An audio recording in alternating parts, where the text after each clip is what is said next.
Well, the United States election has widespread international implications, especially for the state of Israel. Citizens there are paying close attention to the outcome, even as they're on heightened alert against threats from Iran. CBN's Julie Stahl has the story. The IDF says it's in a higher state of alert as it anticipates an attack from Iran or its proxies. Looking forward, I say this to you, we are highly prepared across all fronts. Iran is threatening both Israel and the United States. Iranian demonstrators are chanting death to Israel and death to America as they wave signs reading, "We'll trample America." Iran's supreme leader says forces are moving into position to attack. Thanks to Allah, the officials are already busy doing that. To prevent a direct Israeli counterattack on Iran itself, the Islamic regime may use its militias in Iraq. Iran's proxies in Iraq have launched a number of suicide drones against Israel in the last few days. Even while facing imminent attack and fighting a war on multiple fronts, Israelis are glued to the U.S. elections. Here at Shiloh, where the Ark of the Covenant rested for 369 years, about 150 Orthodox Jews gathered to pray for America. We are in a critical time of a war of good vs evil. From here we pray that God will shine his face for everyone that work with him and do whatever he can for the United States of America, for Israel, and for the whole land. Shiloh is the place where Hannah cried out to God for a child, and he answered by giving her a son named Samuel. We see that tens of millions of Bible-believing Christians are praying for the peace of Jerusalem every day, and we said, you know what, we need to do something for America, and what we decided to do is come together and pray also for America's peace, prosperity. Julie Stahl, CBN News, Jerusalem and Shiloh.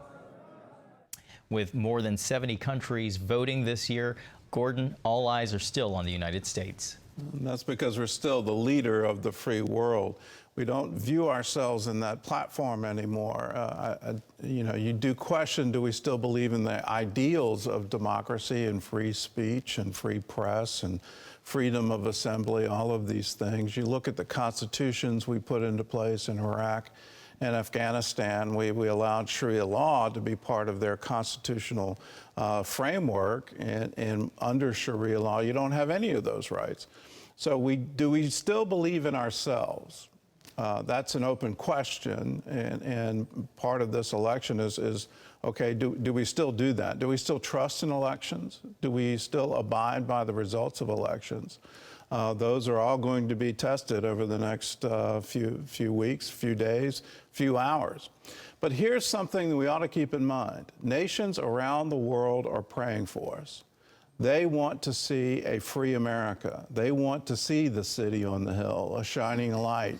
They want us to recognize that freedom is the oxygen of humanity. Humanity always thrives in that environment. And so they are praying for us. They're not praying for a specific outcome, but what they're praying for is that in the aftermath of this election, and aftermath is probably a strong term, but there could be repercussions that could further divide us. If we divide ourselves and defeat ourselves, we can no longer lead this wonderful nation. We can no longer be the leader of the world.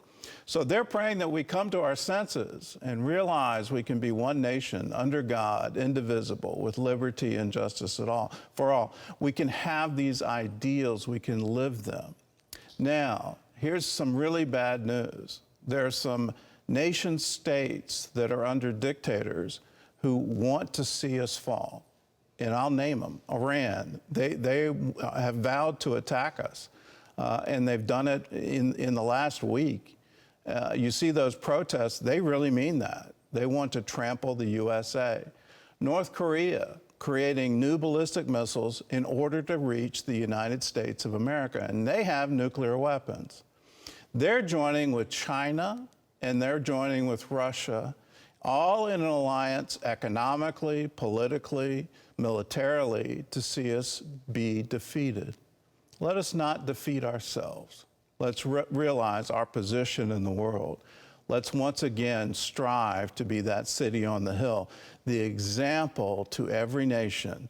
When you follow what God has clearly laid out in his Bible, when you follow that, you can truly be free.